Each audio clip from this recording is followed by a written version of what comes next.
Welcome to the Modern Yogi Podcast. An exploration of ancient wisdom. Hello, everyone. Welcome back. We are on episode number 49. No. 49. With special shout out to our producer, Abhijit, and our social media manager, Ella, who was dancing in the background. It's a party over here. It's a party today, and we're super excited to have you back. Thank you to those who are listening. Thank you to those who donated to our GoFundMe. To those who are just joining us. Yes, thank you to everybody. Thank you for... You guys are awesome. You guys are awesome. Wherever in the world that you're listening from, you guys are awesome. That's right. Nice. So we left off on chapter 7, text number 6 we did. So a quick recap. What's chapter 7 all about? It's titled Knowledge of the Absolute. Basically what? So this is the entire chapter where we get to know who God is. And we hear it from God himself. So Krishna is actually describing all the different aspects about him, which is kind of cool because, you know, to know someone is to love someone, right? Yeah. To love someone is to know someone, right? And so I think we're getting to know God a little bit. Yeah. He's basically saying he is everything. He's earth, water, fire, air, ether, mind, intelligence, false ego. He's also spirit and matter. And he's kind of describing all the things he is and how those things are relevant to us, how some of these things are useful to our senses and useful to us in our everyday life, how some of these things make up our bodies and our consciousness and everything. So he's kind of explaining everything a little bit at a time. Right. And he's breaking down that he has different energies, the inferior or like the material and the superior, the spiritual. And basically he's saying we're going to have to come under someone's control. We serve something, whether it's our ego, whether it's we're all under the control of time. You know, time has its effects on everybody, like it or not. So everyone is serving and controlled by something. And it's up to us with our free will. He gives us free will to choose. Are we going to serve our senses and come under the control of Krishna's material energy? Or are we going to serve him with love and come under the control of his divine love? So That's it's a great recap. So the invocation that is. Om Jnana Timirandasya Jnananjana Shalakaya Chakshurum Militam Yena Tasmai Shri Gurave Namaha. Translation. I was born in the darkest ignorance, and my spiritual master opened my eyes with the torch of knowledge. I offer my respectful obeisances unto him. So before starting on text 7, text 6 basically left us off that there is the material and the spiritual in this world. We talked about it's a dualistic world. You have the physical and the metaphysical, the material, the spiritual. And we mentioned how you inherently know that the metaphysical realm exists when you acknowledge things like love, morality, goodness, not just tangible things that can be measured scientifically. That's there, but there's also the other component. And with a little anecdote about, okay, someone who does charity and someone who is a serial killer, they're different. We can feel it. We know they're different. But what is the difference? It lies within the metaphysical realm. So there's a lot of things that science can't measure. Right. You know what I mean? yeah. A lot of things, like the amount of spirituality in our body, the amount of love in our body. You know what I mean? Like there's so many things. So there is definitely a difference between those two realms. Right. Yeah. Right. Yeah. So now Krishna is about to tell us a little bit more about himself here on text 7. All right. Take it away. Chapter 7, text 7. He says, "O conqueror of wealth, there is no truth superior to me. Everything rests upon me as pearls are strung on a thread." Okay, so this is Krishna saying to Arjuna, right? Yes. And what a cool, badass nickname that is. He calls him, "Oh, conqueror of wealth." I wish people just walked around calling me that. You know what I mean? Oh, conqueror of wealth. And he says, there's no truth superior to me. So Krishna is the ultimate truth. Like that's everything that we're searching for, every existential crisis that we've ever had in our life. And the answer to every single crisis is Krishna, right? So that's the truth. And so how many of you, when you were a kid, like put beads on a string? Any of you? yeah. Like, did you make friendship bracelets? Yeah, Totally. So without the string, the beads are just chaotic. They're just having existential crises by I themselves. love that. You know what I mean? And so like we are kind of those pearls, and we need that string, right? You know, something to rely on, something to depend on, something to piece everything together. Otherwise, we're just chaotic beings rolling around on the floor frantically. Yes, making other people slip and fall. Exactly. Right? If you can always search for the string through every single situation thrown your way, you will find your way back home. Yes. And the string can also be, analogy on top of analogy. The string snap. can also be a life rope, like that holds on to Or the a life path. Or a path. Analogy upon analogy upon Another analogy of the ropes, we just had Rath Yatra, which is the festival of chariots, and the ropes that we use to pull these chariots symbolize the ropes of love that we use to pull God closer into our hearts, So ropes, strings, many analogies. So we need to hold on to this string because that's what holds our everything lifeline. together. And Krishna is that string. I love that you said that Krishna is that strength, or that string. The thread. Yeah. Sorry. got it, words. Anyways, because I was reading this and I was like, I wonder why he's mentioning pearls. Like I can't figure out like that, but I love you connected it perfectly. Yeah. Gita. I mean, we can all be those stringless pearls. Yeah. And stringless pearls are just random and they get everywhere and you step on them. They're like Legos. You ever been in a toddler's house? Oh, the worst. And they're just like Legos lying around everywhere and you step on them and it's crazy and it's delirious. But the moment the Legos are put in the box, everything's okay.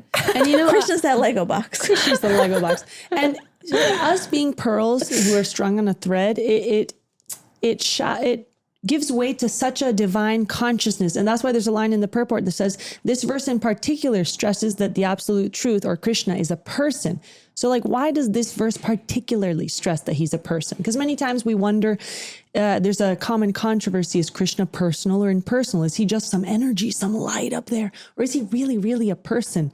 So how does this verse in particular stress that Krishna is a person? And I think you kind of said it beautifully with the analogy of he is that thread that brings it all together, because that highlights there's a consciousness behind it. It's not just some random light that's just kind of there that has no influence or direct intervention in our lives, you know? Can I say something? I find this, I mean, we talk a lot about personalists and impersonalists, and sometimes I'm like, like why? And here's my thought process on it. I think like the reason why we talk about personalism and impersonalism is because and you correct me if I'm wrong, okay? Yeah, we will.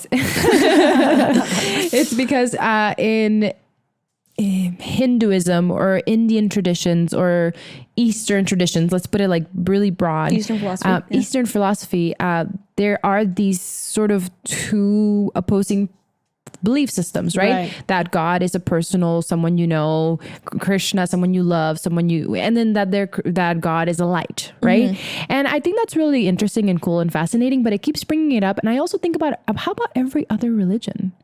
Like, what about everyone else? Like, is that a thing that people are really debating, whether God is a light or a person? Because I'm thinking about Jesus. He's a person. We get to know Jesus. I mean, I grew up watching stories about Jesus and Noah and like all these things, and like, and like I learned about who he was and what kind of person and like that. And so, I mean, what about all the other gods?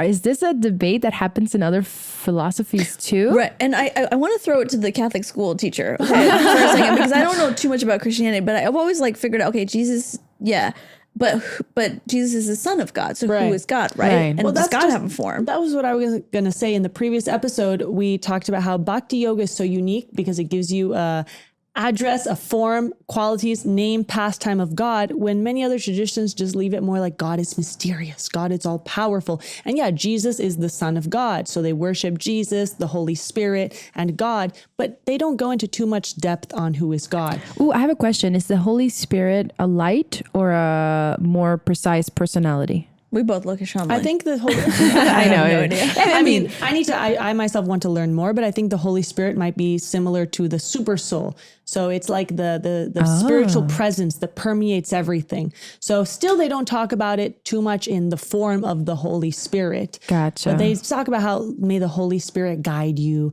Oh, this was thanks to the Holy Spirit. Okay, so for them, they may have both the impersonalist and the personalist aspect of God. They just don't maybe focus too much on what is God's form. What is God? Is God a person or not? Because I think Bhakti Yoga is very unique in that sense that we really try to get to know who is God. What is God's form? So that when you start trying to delve in that aspect of knowing God, then you get into, is he a person? Is he not a person? We start getting into the nitty gritty when many paths maybe don't try to.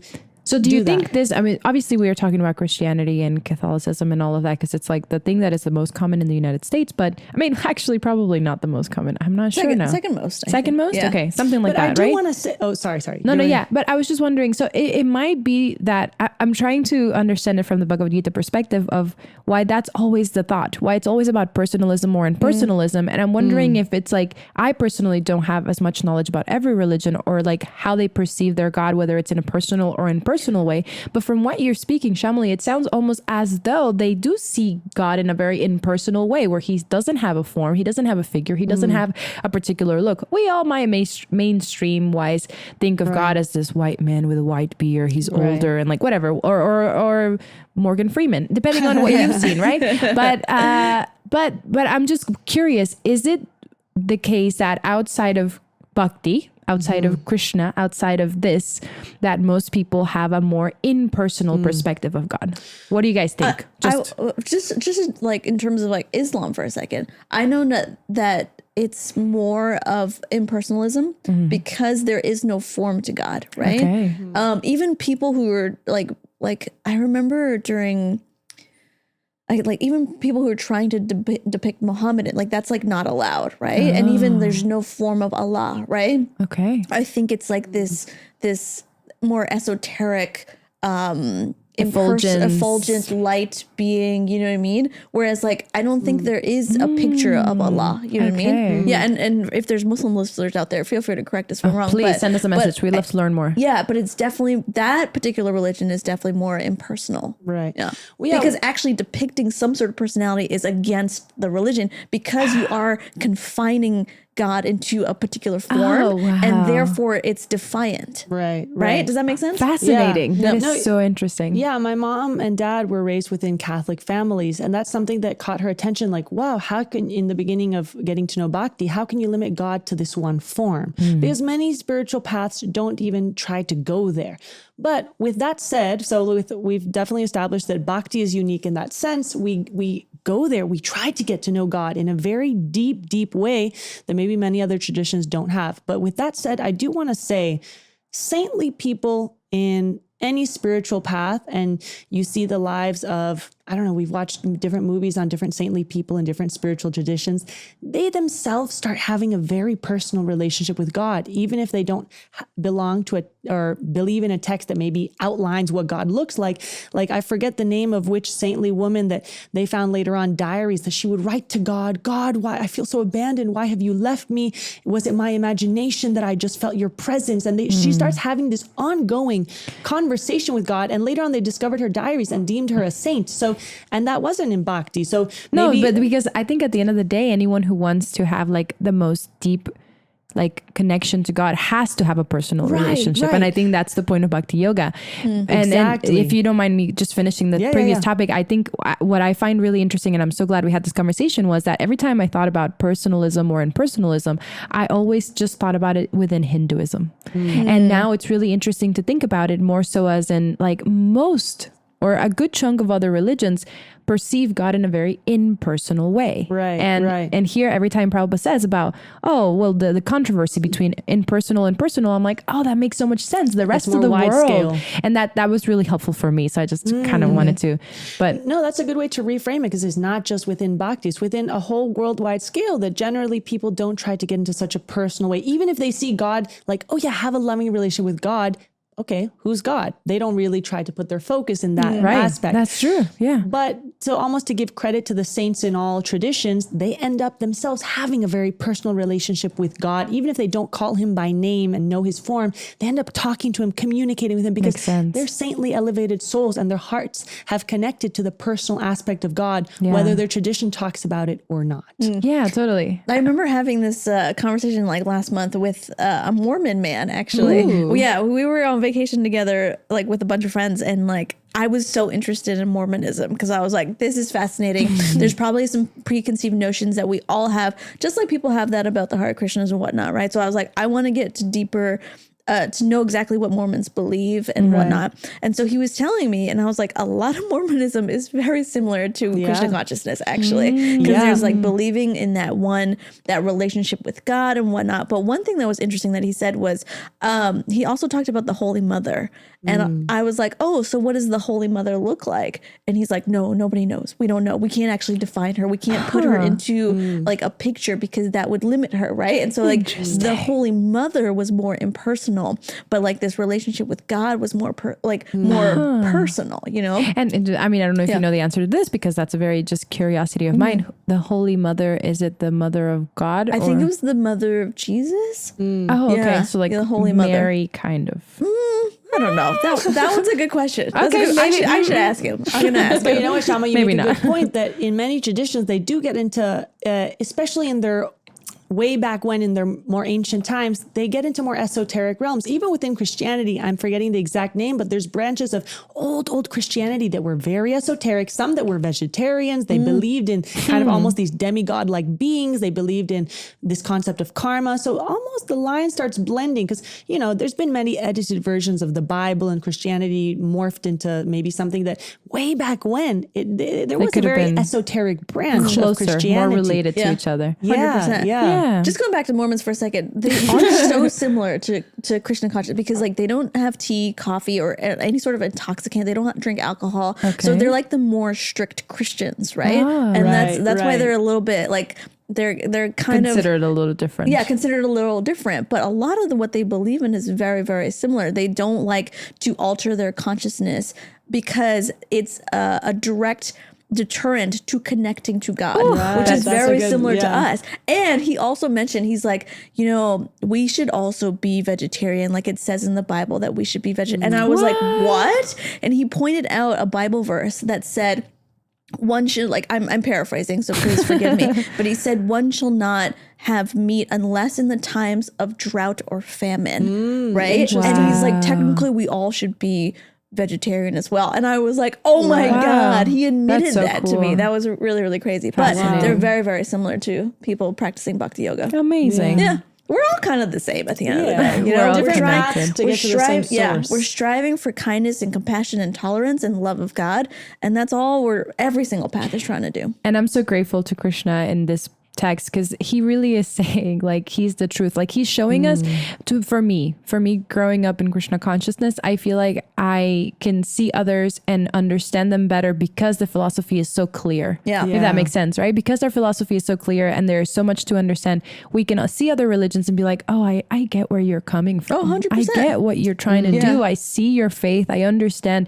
And so when he says he is the truth, he's the ultimate truth, I'm like, yep, I understand where this is coming from. You know, Priya, what you're saying popped into my head kind of like when it makes you see others, connect to them more.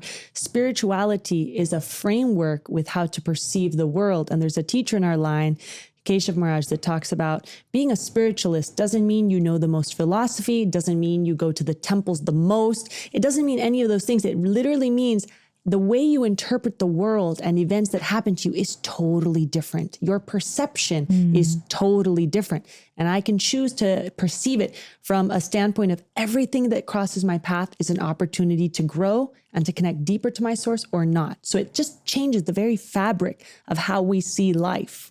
Yeah. And Totally. I think that people who are also trying to build their own relationship with God, whether it's in bhakti yoga or whether it's in a different religion, I think it's our job to also encourage them to build their relationship with that particular personal relationship with whatever they want to call God. You know what I mean? Yeah. But I think at the end of the day, like Krishna says, there's no truth superior to me. They're working on that truth, right? They might call that truth a different name and we might call him Krishna, but that's okay at the end of the day. You know what I mean? Yeah. At the very end of the purport, there's a few nice lines that talk about Krishna. Maybe, Priya, you want to read the first few that starts with, I know the Supreme Personality of Godhead, and I'll read the next one. I love this. Shavali really wants this. All right, let's do it. Yeah, it's just describing Krishna through, it's a little quote from a different book that gets put in here. So it says, I know that Supreme Personality of Godhead, who is transcendental to all material conception of darkness. Only he who knows him can transcend the bonds of birth and death. There is no way for liberation other than this knowledge of that Supreme Person. There is no truth superior to that supreme person because he is the supermost. He is smaller than the smallest and greater than the greatest. He is situated as a silent tree, and he illuminates the transcendental sky.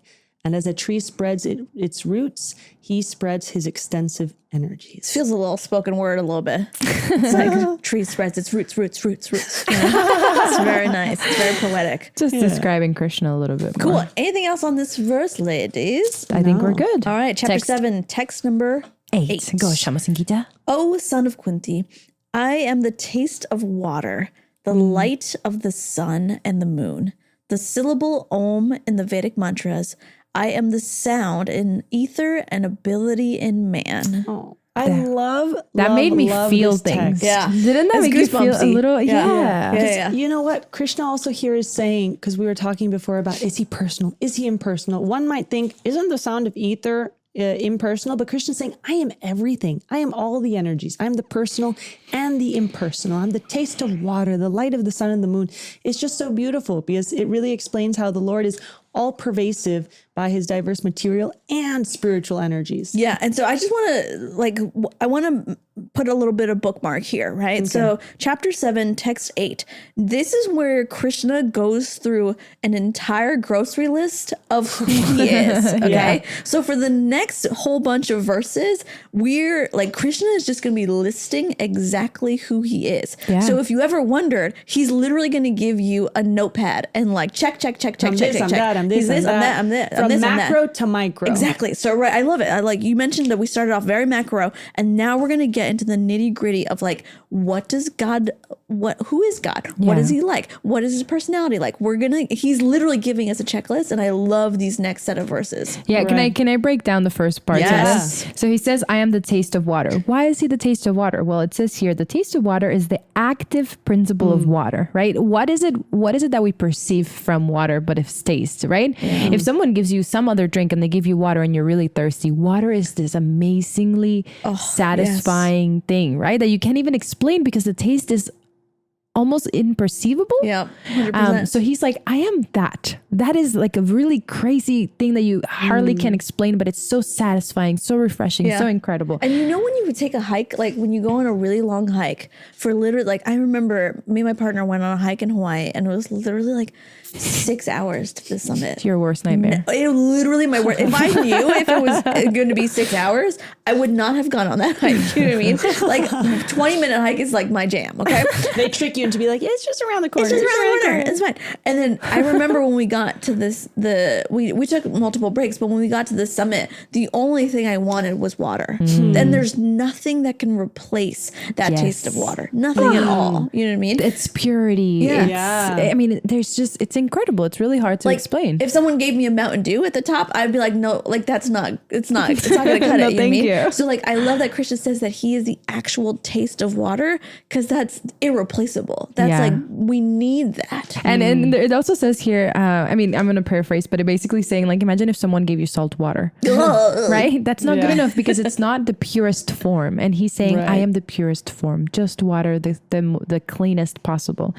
Then he goes to say the light of the sun and the moon. So like, I'm perceiving this as like, imagine these two planets without any light in them. Oh boy. What would they be? Rocks. Yeah. They would just be rocks. Floating rocks. Right. And there's nothing that can replace, you know, the light that comes through your window in the morning. You know what I mean? Like, or when you step out and you feel that sun on your face and the light on your face, there's nothing that can replace that. No. So the theme that I'm seeing is these things are irreplaceable. The things in our life that are 100% cannot be made by man and are completely irreplaceable. I mean, at least for Shamasangita and myself, I can say that we love California so much. And part of it is the sun, the amount of sun we get every day. Or I love California too. Okay. I mean, I don't know, you know, we've talked about it before. To feel included. I'm sorry. Shamali loves it too. No, actually, but side note, I moved from Dallas, Texas, where everything was flat. So when I moved to California, I fell in love with the we nature. all moved here. That's actually that I wasn't sure because you've been here for I think longer than both of us. But no, I love it. Yeah, every time we go out to nature, where Shamas and Gita and I are like, we can't believe we're here. The water, the mountains, the sun, the breeze, everything about it is so incredible. Yeah, and everything is Krishna. These are Krishna is saying it here himself, right? Right. And then the next part of the purport dives into an interesting concept, because Krishna is all these things, the light of the sun and the moon, the taste of water, but it dives into the concept of admire the artist and not just the artwork. So for example, when you're seeing a sunset, admire the creator behind the sunset and not just the pretty rays, because right after the point you rewind, right after the part you read, I can't say read. Oh my God. You said it. You could. You got this. Right after the part you read, Priya, it says that someone who is impersonal might just think, oh, the taste of water is so nice. They don't see but someone who's a personalist might glorify the Lord for kindly supplying the taste of water to quench man's thirst. Oh my God. I'm so thirsty. And his ability to speak English. It's another level of awareness. Yeah. In my perspective. Wow. Oh my God. It's contagious. It's contagious. In my perspective. So thirsty. Yeah, and they say this is the way of perceiving the supreme, because practically speaking, there really is no conflict between personalism and impersonalism, because one who really knows God knows that the impersonal conception and the personal one are simultaneously present in everything. There's no contradiction, they're simultaneous oneness and difference. So that's why this whole concept summarized of admire the artist and not just the artwork of creation. I love that. Then it goes to talk about the syllable Om. And it basically says that the syllable Om encompasses all of Krishna, Yes. right? And Anything you wanna sometimes it's add to that? weird when I see it on the backs of yoga instructors and I'm like, oh my God. But I think that syllable is very, very, it's profound in its healing properties. I used to do this thing in my early 20s where I would go on YouTube and I would type in Om sound for 60 minutes. And I would literally just sometimes I would sit and sometimes I would just go about my day and my chores and whatnot. But there is something so beautiful about just sitting in that sound. It's you guys need to try it. Don't take my word for it. Okay. Just sit and listen to this YouTube meditation of just the syllable Om, and it does something to your consciousness. Right. And again, don't take my word for it. Hey, we can have them experience it right now. Okay. You guys wanna do it? Okay. If you're Yes. listening to this, wherever you are, close your eyes. Unless you're driving, stay open. Take a deep breath in. Take a deep breath. Deep breath out.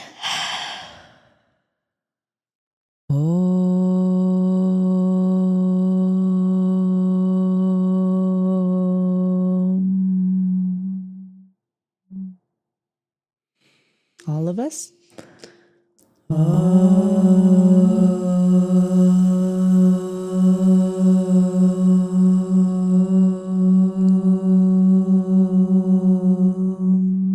Last one.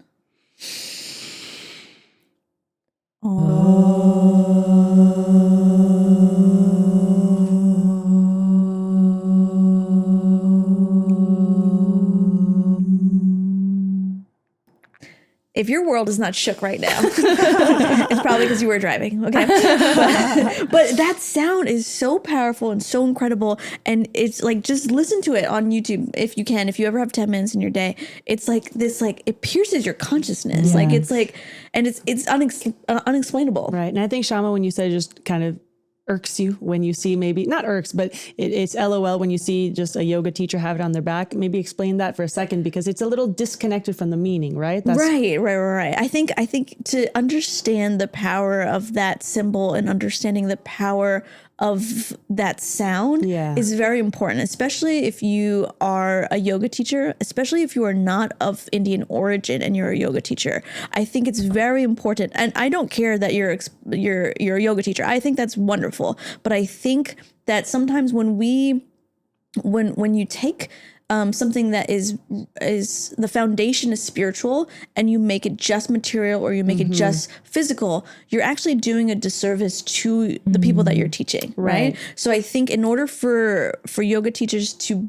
to level up their game and to give their practitioners the full benefit of their teaching, they need to align with the actual connection of yoga. And yoga means to connect to something higher than yourself. And I think that is the whole point. And without that, you're doing a disservice to your practitioners. Yeah, and we've said this before, like Shama says, yoga means union and bhakti means love. So we're just talking about how to connect in the highest form of love or union to our divine source.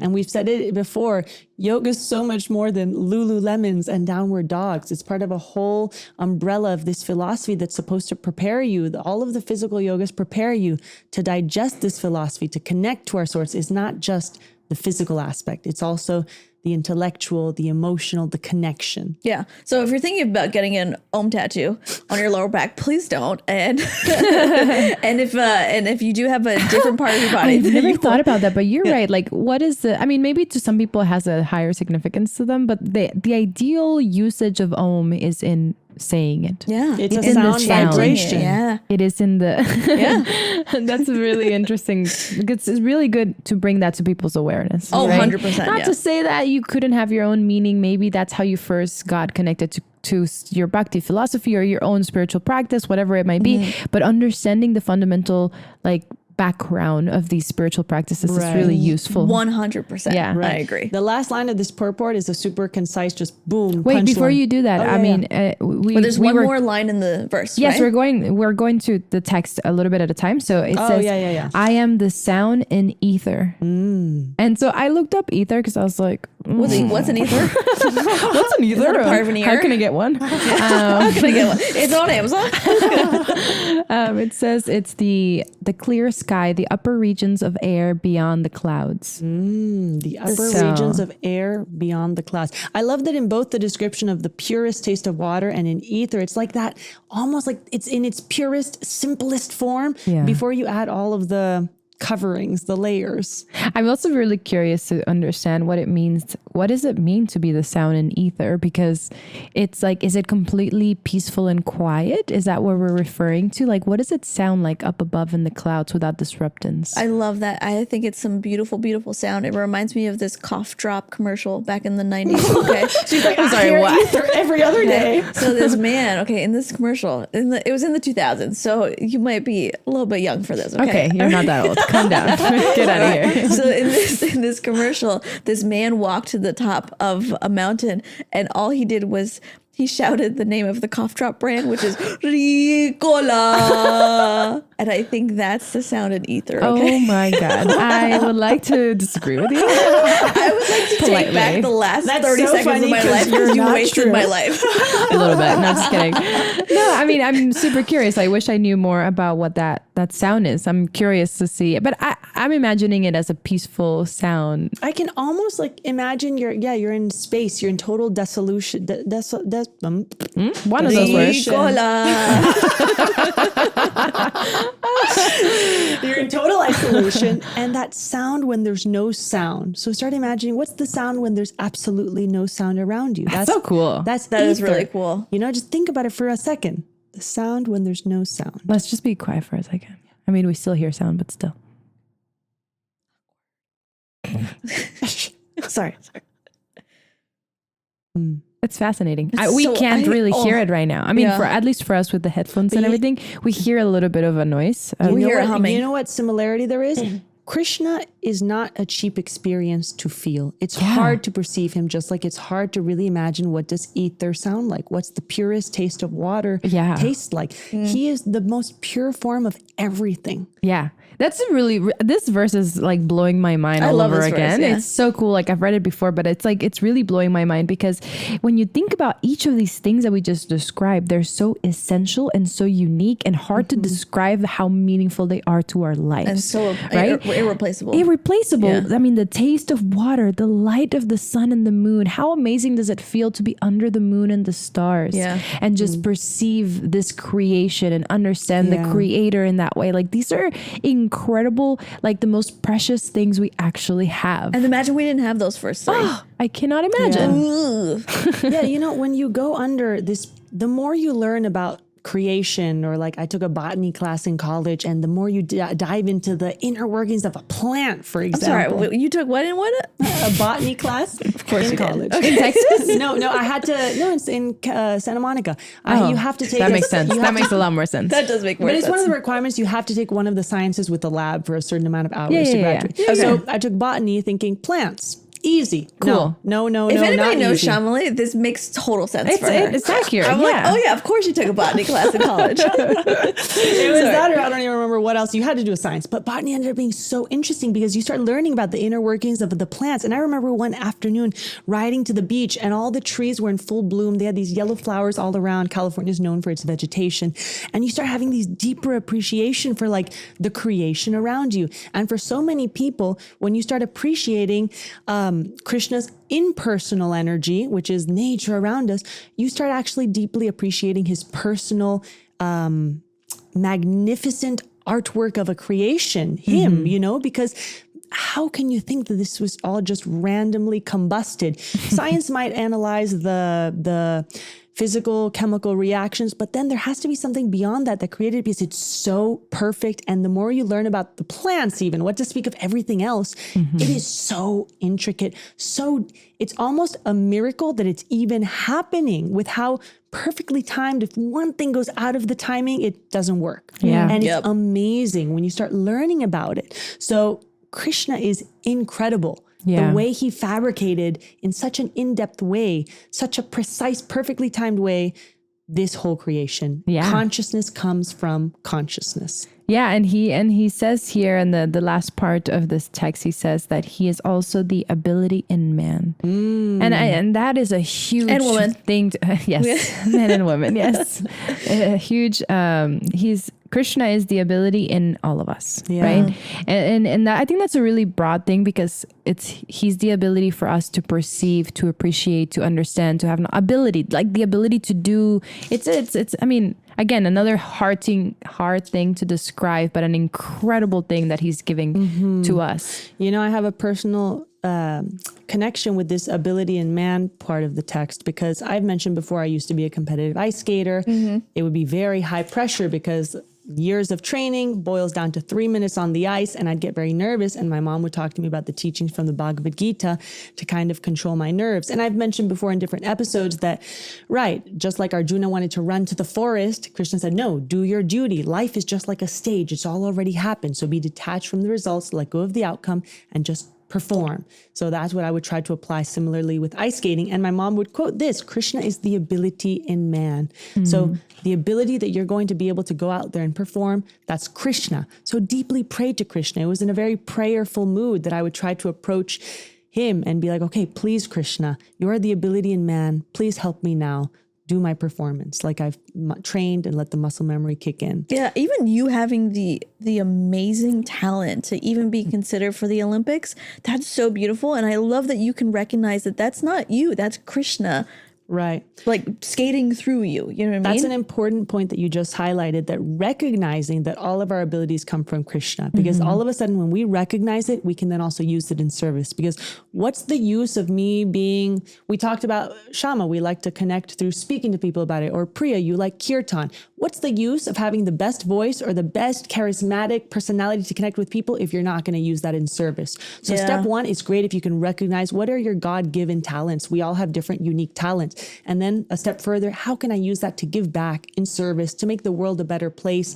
Because ultimately, these were the abilities given to me by Krishna. He is the ability in man. Yeah, I mean, for example, for our team, like the Abhijit's ability to produce all this stuff and have that, and learn what to do with all these wires and connections and amazing. speakers and audio. And in a Ella's spiritual ability way. to create social media content that is amazing, She's- and knowing how to film all these things. Film, edit, the I creativity mean, involved. Like we You can't can do that. spiritualize everything. Yeah. Any kind of service, anything that it like comes natural to you, you can use it to the service of Krishna and to connect deeper. And I think that what you nailed like on the head, Shamli, is like literally what our purpose in this life is, right? Yeah. It's really trying to be self-aware, to understand what we're good at, what we're not so good at, you know what I mean? And taking what we are good at, this God-given ability, whatever it may be, and using that to essentially make the world a better place, to use it in service, right? To use it towards your relationship with God and also to help humanity, right?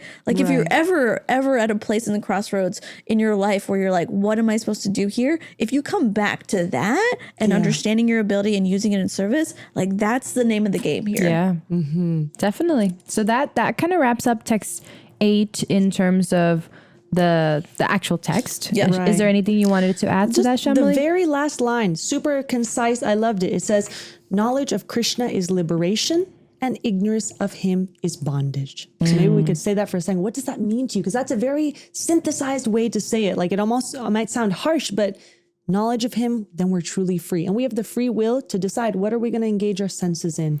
I think Not bondage in the, sorry, go ahead. No. Go ahead. Okay. Where did your mind go But to? bondage just means tied up. Right. Right. Because you know what? And remember how we talked about how like there's strings attaching us I to thought this you were going to material say, world? remember how we talked about there's children listening to our episodes? I mean, also that, but like how there's strings attached, like that things that attach us to the material world, That's right? Like all bondage. these chains. Yes. Yeah. Okay. So basically, Shamas and Gita. Use our So- strengths for service. Strength So of comedy. Go ahead. knowledge is liberation in the sense that like the more we understand what role we play, what role Krishna plays, and the more we understand like what this world is all about, the more close we are to liberation. But the more ignorance of these things, the further and more tied up we get into this material world. Right. Yeah. And I can, you know what? We're not saying you have to do this. That's why Krishna gives you free will. Go ahead, spend your whole life chasing money, fame, power. Let's see how you feel at the end of your life. Are you satisfied with the life you lived? Can you leave this world knowing I've done everything in my power to give back? Because you know what? Or even just, are you happy? Yeah, are you happy? I mean, because a lot of people measure their success in life whether they're happy, and happiness is a hard thing to achieve because material bondage, as we said, like material being attached to these material things, just makes it harder and harder for us to get out of the rat race that we've talked about. You know, and so it's like, are you really in peace? Are you really happy at the end of your life? Did you really connect deeper to yourself, to your family, to others, to service, like all these meaningful things, right? Yeah. Right. And I think if you're listening, that's an experiment that you can do for in your own life. Try it for the next 6 months, right? Like we can disregard all these principles and try to live for our own personal material happiness and chase all of those things. Or you can take the next 6 months after that and try to use your talents for the service of others and for the service of God, right? You Like know- try the thought experiment for yourself. With what you're saying, Shama, it literally is. We were talking about like science being things you can measure. Go ahead and use this spiritual science and do the case study on yourself. You're the subject. It gives you the practice, the daily practice you can do. Do it on yourself. Like you're saying, for 6 months, see the difference it makes in the study. Yeah. Do the study on yourself. Yeah. And I've just seen my friends go through this, right? Where it's like they've been so averse to some of the things mentioned here, but then the moment that they start being open-minded towards it and start implementing it, even little by little, it can be life-changing. And we've seen that in our own personal lives. Yeah. So basically, remember, admire the artist, the supreme artist, and not just the artwork or his creation. Ooh, well said. Dun, dun, I think that's a good way to end the episode. Thank you so much for listening, everybody. We will continue the next episode with Chapter 7, text number 9. We are so grateful for you all and this opportunity to speak about what we love and deeply believe in. Yes. Thank See you so much, next everybody. time. Bye.